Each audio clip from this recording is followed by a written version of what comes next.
Hello. Welcome back.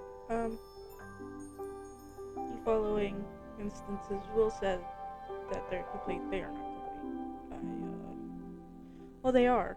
I just didn't realize I was not recording.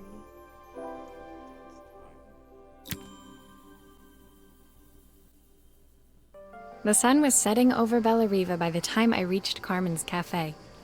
From the outside, it looked as quiet as ever, but inside, I found Carmen cleaning like her life depended on it. Maria! Oh, don't mind all of this. If Helena finds one speck of dust in here, I'll never hear the end of it. Carmen seemed pleased to see me, but I sensed the fidgeting tension beneath each sweep of her mop. Trying to live up to the standards of someone like Helena seemed like an impossible task. I hope you didn't mind fixing the camera for her. She was furious when it broke. I really need this to go well. If she doesn't lend me the money, I don't know how long I can keep this place going. Carmen led me to a back room, where she'd laid out the components of what looked like a neon sign. I had this made when I first opened the cafe, but I'm hopeless with electronics. So there was supposed to be a sign outside. This might explain the lack of customers. I'd like to put it up before Helena gets here. Can you give it a try? Okay.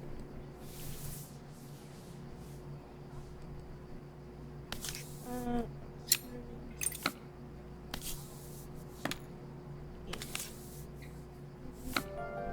Let me.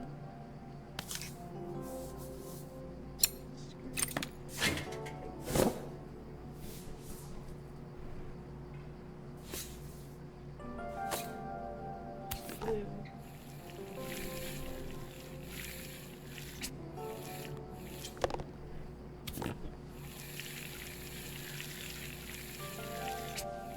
How much is too much of this?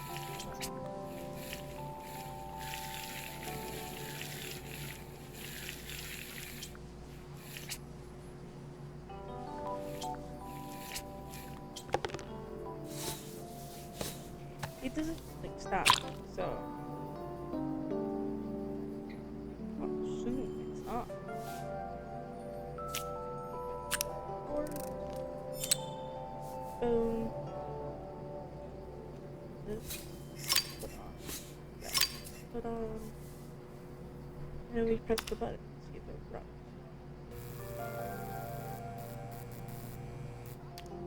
I don't know, it's a bit, flat. Maybe if it flashes, it'll really catch people's eye. Great idea! I think I have a spare part that could do that. More glue. Yeah, the game doesn't really stop.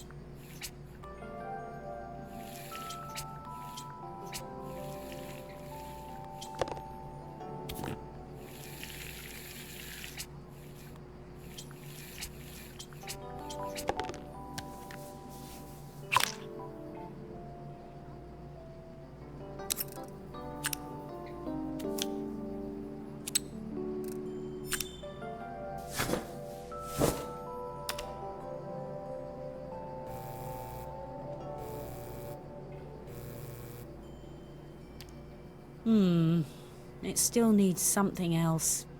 Maybe we can add one of these.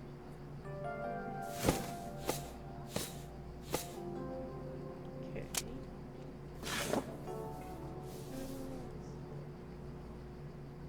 More glue.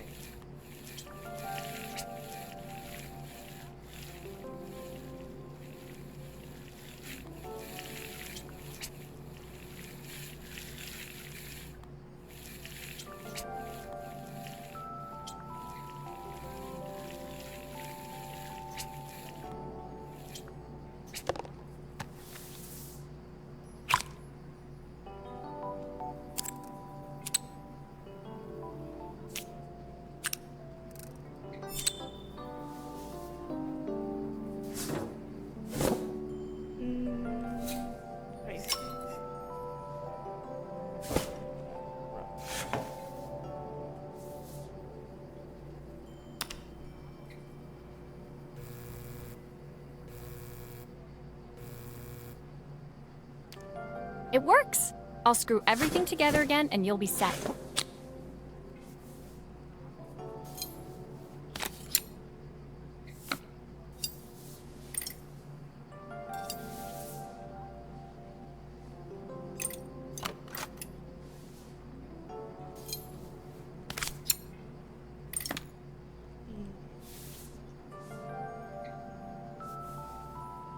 Screw did not get put together.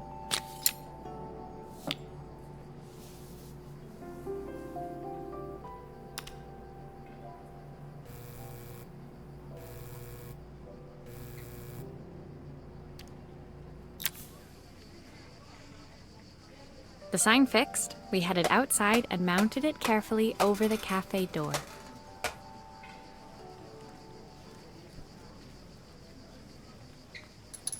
Oh, that's perfect, Maria. It looks just how I imagined it. When I had this sign made, it all seemed so simple. Oh, I can't believe I might have to give it all up. I hope I've done enough.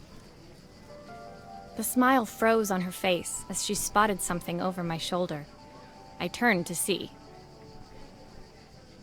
Of course, my sister owns the only cafe in this entire town that isn't actually open. For better or worse, Helena had arrived. Carmen opened her mouth to explain, but Helena swept indifferently past her.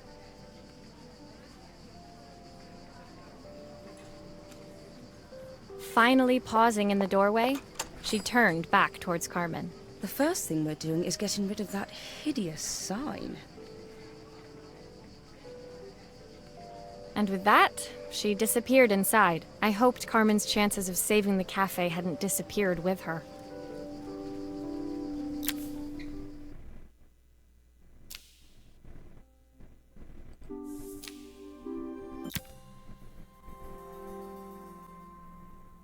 It was the day before the festival, and the whole town was busy getting ready. I had more work than I knew what to do with. When Joseph called with another job, I was craving the cool quiet of his and Izzy's seafront house. I'd barely reached their front door when I heard someone calling me. Psst. Maria, I need your help. Quickly, it's top secret. It was Izzy, peeking out from the side of the house. She beckoned for me to follow her. She led me through to a beautiful, unruly garden overflowing with flowers of every color. Nestled among them was a playhouse, its doorway almost completely obscured by a towering rose bush. You have to squeeze past it and breathe in real small, like this. Izzy took in a big gulp of air and crawled through the gap and into the playhouse. I hadn't planned on crawling in the dirt today, but the life of a repairwoman never did run smooth. On the table inside, there was an electronic toy. Not exactly the usual stock in my parents' antique shop. I had an accident. I didn't do it on purpose or anything, but it won't turn on anymore. Can you fix it for me?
Gonna.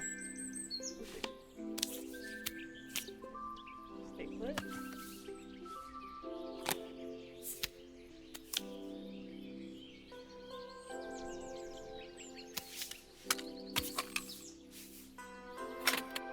Do grown-ups play games as well? Can you show me how to play? I tried before, but it was so hard.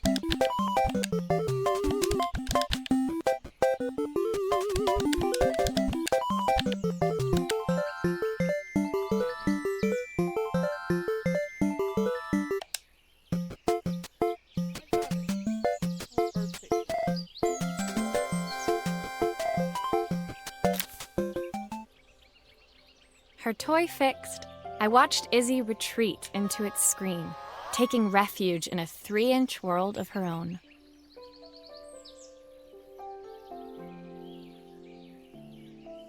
Well, I'd better head inside. Your dad is waiting for me.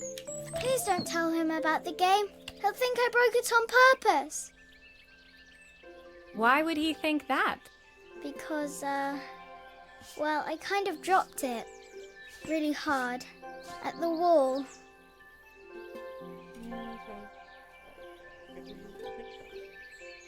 Izzy looked down, scuffing her shoes on the worn floor of the playhouse.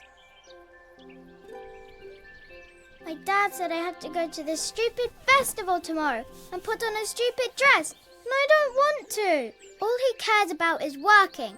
He never wants to see me unless it's for his job. I'm not going. He can't make me. With that, Izzy dove back through the rosebush and disappeared into the wilds of the garden. She was so young. She couldn't be expected to see that her dad was struggling too. It made me think, had I really tried hard enough to understand my parents' point of view? I was so focused on the adventures ahead of me. Maybe I didn't care enough about leaving them behind.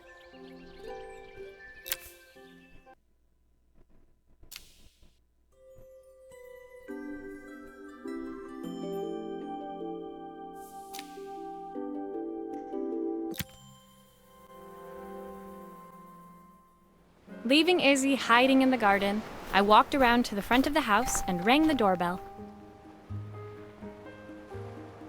It was only then I noticed my favorite overalls covered in grass stains. I scrubbed desperately, but it was too late. Maria, what are you doing? What happened to your clothes? I was, repairing a lawnmower. How unusual. Well, do come in. The job I've got for you is a little more delicate. Totally embarrassed, I walked into an orderly room filled with papers and ledgers. So this was his office. You must be so busy getting ready for the festival. Are you looking forward to it? Of course.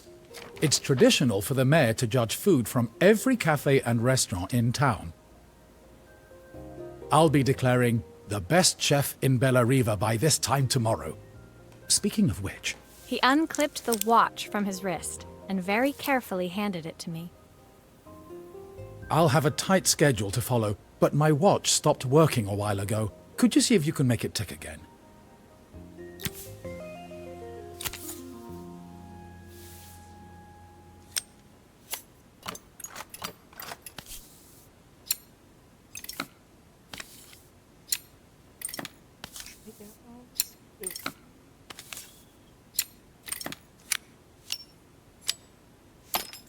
Ah, the main plate has completely cracked. I'll need to replace it. The cogs look good, though. If I'm careful, I can reuse those.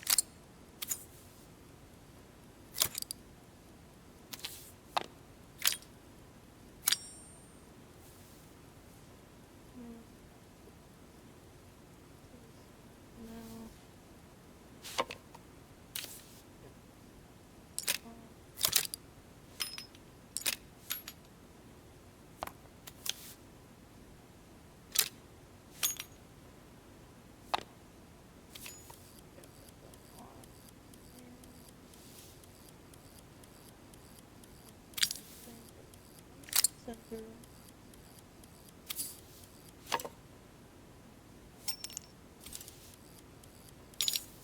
Um,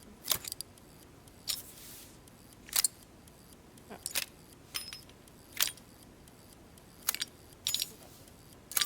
Okay. And this one. There. And then, right.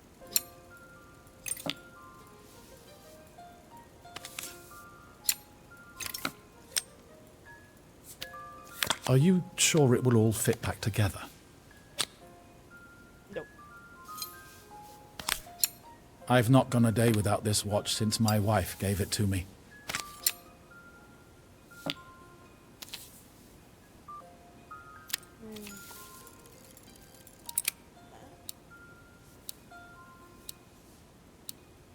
Ticking.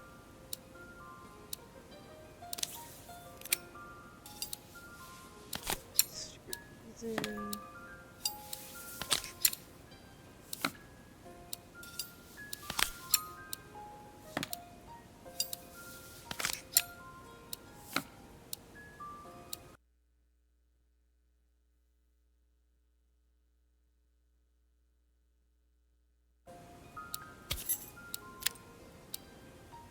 Got it? We did it. As I handed the watch back to Joseph, my fingers traced over the engraving on the back. I hoped fixing this was one small way I could help him move forward. I can't believe it's working, Maria. Thank you. My wife was a brilliant woman. Feeling this ticking on my wrist, it makes me feel like she's still here. Watches measure minutes and hours like they're infinite. I didn't know we had so little time. Even with Isabel, I barely see her. And when I do, she acts like she hates me.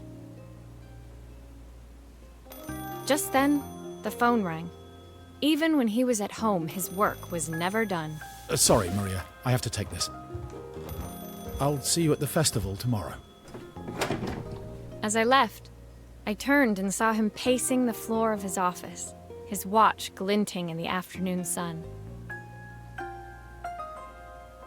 I hoped its quiet ticking would at least bring him some peace during the busy days to come.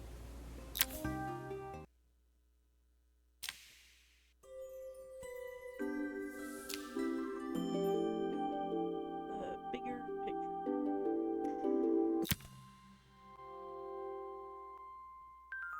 When my last job of the day brought me to Carmen's apartment, the door was opened by someone I didn't expect to see, Helena. Sorry for inflicting this mess on you. Carmen's never seen a knick-knack she doesn't want to buy, apparently. Carmen's apartment was a little chaotic, but totally charming. It was easy to imagine her living in a place like this. It definitely wasn't Helena's style. She seemed more upmarket than flea market. I wondered why she was even here. We're having a clear-out. Or at least I am. Carmen's not helping, as usual. There's a market at the festival tomorrow. I'm selling some of these things to make her some money.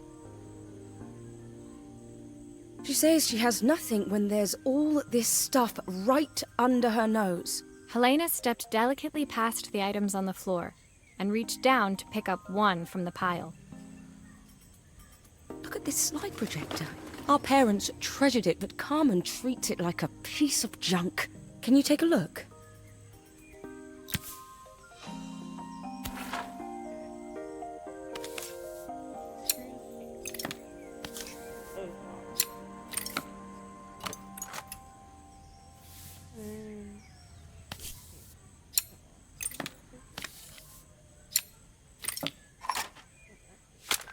Oh, typical. Carmen's even managed to get a slide stuck in here.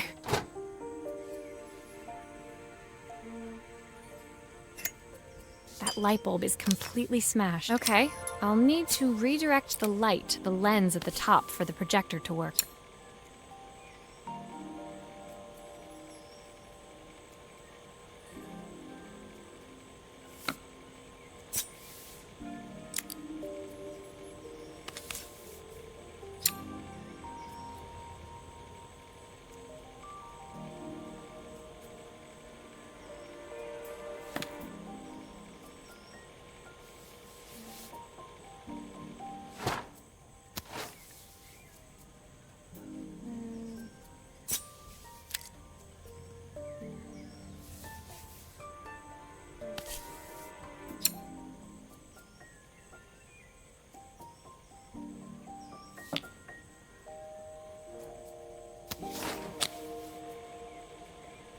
I was so excited when I moved to the city.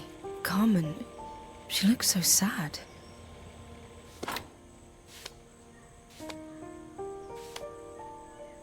Here's the clicker you'll need to attach. God knows how Carmen broke that as well. Looks like something is still missing.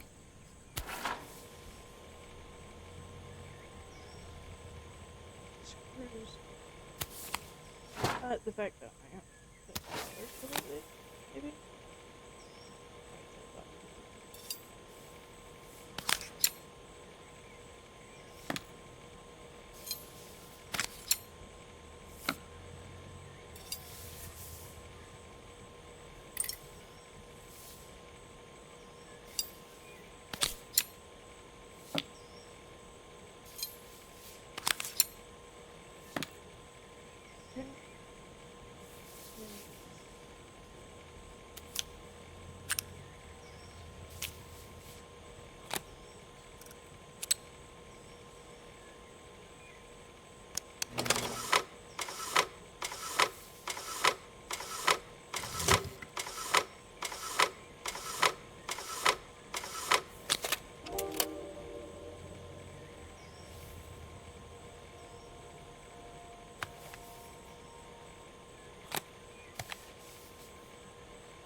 When we were younger, Carmen was always following me around.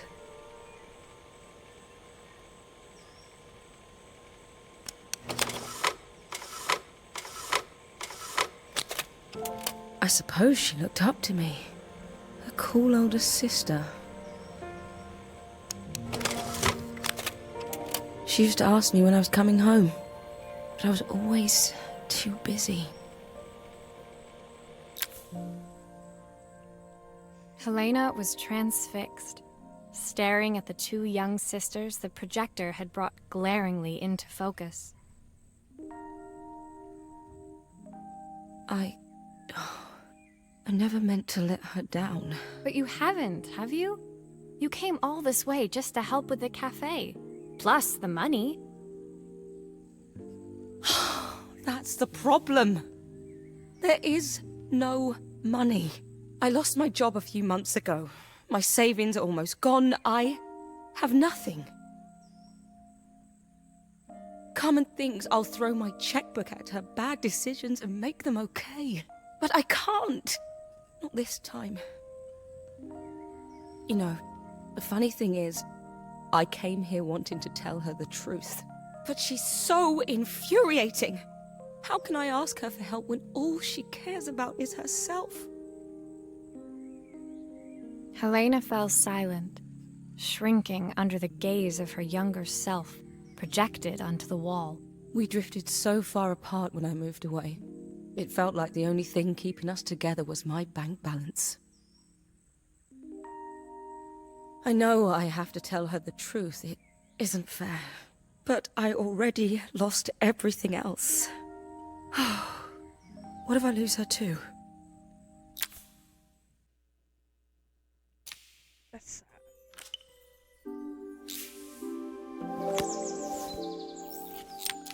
Oil. Okay.